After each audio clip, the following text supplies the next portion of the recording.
She's a pretty girl, no doubt, but John's got it all wrong. Hell, I'm practically old enough to be her father. Some of the things I say are so old-fashioned that she doesn't even understand them. That's not exactly reassuring. These days, a lot of women are interested in stable older men, you know. You should seize the chance to snug yourself a hot, younger wife. You haven't even seen her yet. Sure, but if she was unattractive, you wouldn't have brought her up at all, right? You think I'm that shallow? Aren't we all a little shallow? Yes, we are. I sigh. John's got the idea that I need to settle down and find normal happiness. We're already at that age, he's always saying. Over the hill, middle-aged, past the prime of life. All the more reason a girl like Elena had never been interested in an old-timer like me. Well, I'll think about it. Hopefully that's enough to shut him up. Macmillan's staring down the barrel of my gun. I can see it in my mind clear as day if I close my eyes. No, I won't tell you what I think. I could have shot him from distance, but I just wanted for him to get a taste of what it was like for his victims to be face to face with death. Would he tremble? Would he be just as afraid as they were? In the end, I think he felt nothing at all. He stared at me impassively, with those bottomless green eyes of his, and just smiled.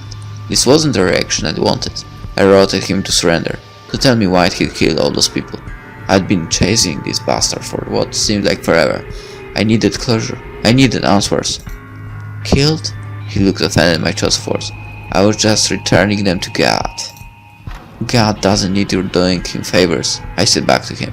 I was disturbed by how peaceful he seemed even as I held his life in the palm of my hand. Your God and mine are not the same. There was that smile again, completely without malice. He really believed what he was saying and he saw nothing wrong with his logic. Well, of course he didn't. If he did, he wouldn't have committed those crimes. I had nothing to say to him. I just wanted him to admit that what he did was wrong.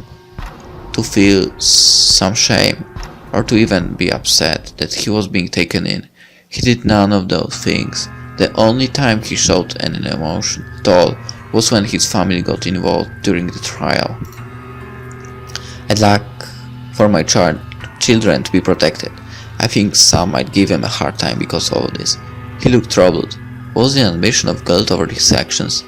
He clearly understood that his family could get lynched for what he'd done at least. So I asked him, it's certainly not my fault that this is happening to them. Macmillan seemed disgusted that I'd even implied, it's not my fault. Nobody else understands. Our God. Our God, he said, but his family denied it. Their official statement claimed that they had no knowledge of his actions and did not condone any of what he did. They abandoned him even as he was worrying about how the public might crucify them. I can still remember his youngest child staring at me when I was on the stand, but her face was unreadable. She probably wasn't old enough to understand any what was going on. God, what did her father have to put her in this position? I wondered if she would have to change her name or move.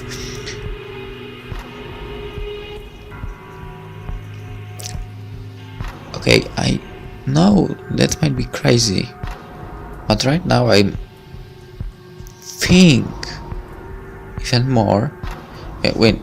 Before I thought that this girl might be related to this Macmillan. Now I think she may be that child. And then I felt annoyed that we had to protect his family at all, to follow his wishes, even though he'd ignored the wishes of at least 50 people who didn't deserve to die. I'm returning to Ashura. Those were his last words. They brought me no comfort at all. Another morning, another 20-minute ride up the elevator. I've heard that this is slow even by ancient relic standards, but I have nothing to base it on. And it's not like we have any mechanics who will fix something like this up. 20 minutes is just enough time for me to collect my thoughts, or let my mind wander back to the past and what I remember of it. Usually it's the second one. Elena is here again. Of course she is. She looks like she's deep in thought.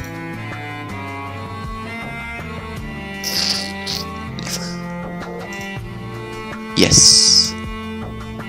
Yes. Greet her or leave her be.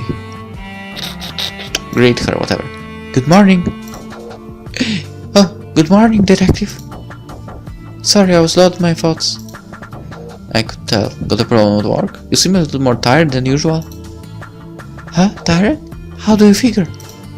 I point at her shoulders. Your shoulders are sagging. Normally, your posture is beyond reproach. I'm amazed you noticed something like that. I suppose that's what being a detective is all about, though. I bet you can tell all sorts of things about a person just by looking at them. These days, not so much. I'm just getting used to you. There you go, being modest again. Elena and I make a bit of small talk before we reach her floor and she says goodbye. Work is pretty slow these days, but I can't complain. It just means people aren't getting in trouble as much this week. The less dead bodies me and John have to find, the better. So, how was she today? He is pretty nosy, especially when there's nothing else for him to do but bother me about my non-existent love life. She was fine, seemed a little tired. You noticed something like that? It was pretty obvious. Is what I say, but maybe I'm too conscious of her. Well, when it's just two people in a little elevator day after day, you can't help but notice each other, I guess. Anyway, jokes aside, I got some disturbing news today. Pretty nasty stuff. What is it? The Jensen kid we found last week. He's dead. What? What the hell happened? He was killed on the South Shore. My blood runs cold when I hear those last two words. The South Shore. Avery Macmillan. I put the thoughts on my head. Macmillan is dead and plenty of people go to South Shore now. Accidents, even the occasional murder, happen every day. I try to calm down before my paranoia affects my judgment. Are we being put on the case? No, the police are taking care of it. The parent just wanted to update us since we worked so hard on finding him. It seems they were there on a family outing. The boy disappeared from their side for a few minutes, and then he was found washed up on the shore, dead. God, you'd think they would keep a better eye on him after he vanished the first time. It's not their fault. No one expects these things to happen. Yeah, sorry to be the bearer of bad news, Dave. Don't blame yourself. It's just a tragedy. I hope the police can catch him. They never done half as well on homicide cases since you left. But yeah, I hope so too. What is the world coming to? The next morning I'm waiting in the lobby for the elevator to come down to the first floor. The Jensen case floats to the forefront of my mind as I sigh. Had some more trouble with a cat? Elena. I heard the click-clack of her high heels against the tile floor as she walks up to me and stands at my side. I sigh again. I wish it was as simple as that. The two of us step onto the elevator together, press the buttons for our respective floors and settle in as usual.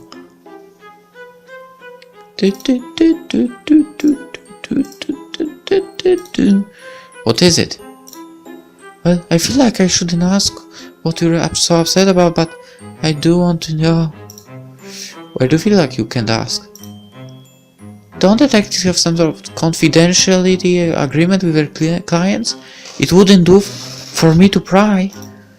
Oh, I see. That's actually a pretty legitimate concern. Elena's a lot more thoughtful than I give her credit for.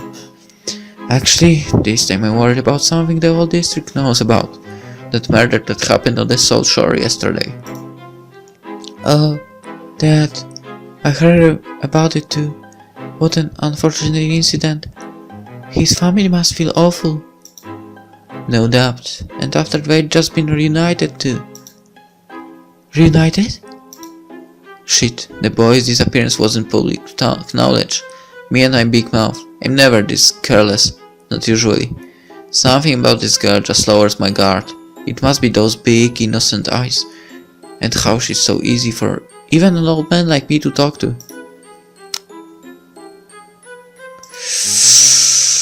What should I do? What should I do? Cover up for my son? Okay, let's explain, whatever. To tell the truth, the boy actually disappeared once a few weeks ago. My partner and I were hard to find him.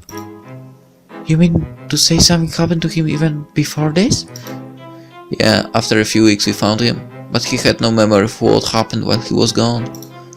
At any rate, we were just satisfied that he could be reunited with his family, but then this happens. That's so sad. I can't even begin to imagine how his family might feel right now.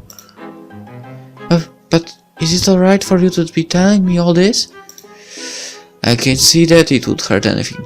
Just don't go blabbing about it to anyone, I guess.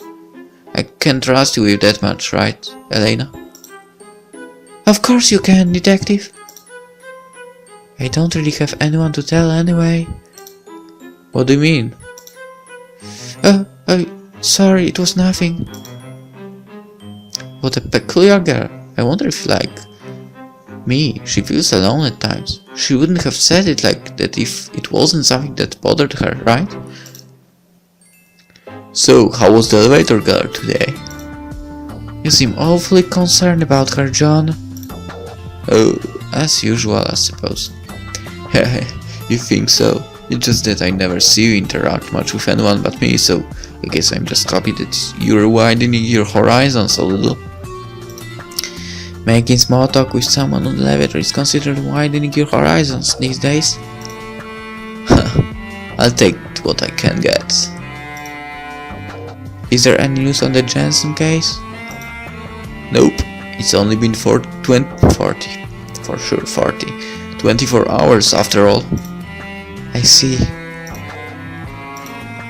When John doesn't say anything, I look up, and I'm surprised to see him look so worried. This guy is normally the balancing act to my infinite pessimism, after all. What's the matter with you? I've been thinking, maybe you shouldn't worry so much about this case. Huh? What do you mean by that? It's got some parallels to the South Shore killer case, right? We were really out of it back then. Before and after Macmillan was caught, I think it's best if you keep your mind off all this. You dwell on that case too much as it is. Well, I don't dwell on it. Are you kidding me? You think about it every day. Don't try to lie to me, Dave. I know you better than anyone. Who was your partner in the case? I had to admit, but John is right. I do think about the Macmillan case a lot. But can't he blame me? It's not as if I have many other memories to think about. The Force took them away from me for better or for worse. And what's wrong with thinking about it? It's unhealthy, that's what. It's been almost 20 years since he was executed. He's not here anymore. The killing is stopped. So why are you still acting like he might pop up from around the corner at any given moment? That's not what I worry about. That's not it at all. But how do I explain my thoughts to John? I don't even understand it myself.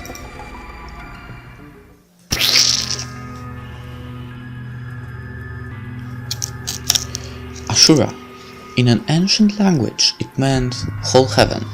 Ashura slayed Tiamat, the embodiment of chaos, and created the world of man. He is usually shown as being a warrior and representing the sun. The god Avery Macmillan believed in wasn't some satanic war god or anything like that, but a god that apparently created the world. Interesting. Not many people believe in any god anymore, while science hasn't exactly disproved the existence of one just yet. People nowadays are more concerned with the here and now than hereafter.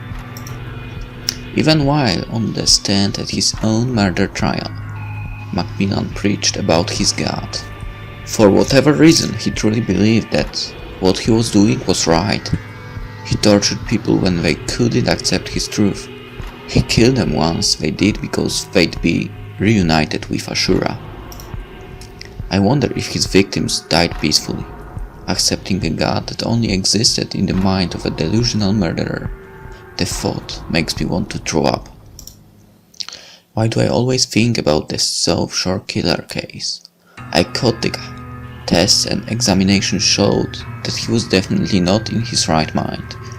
Good triumphed over not evil exactly, but the killing of innocence. At least. Macmillan did say that his victims were innocent. In fact, that was why they were chosen. Populate the kingdom of heaven with good souls. How he chose his victims, even now, is a mystery to me. For he talked endlessly about Ashura and about his family. Macmillan never revealed specifics about his methods or about his victims.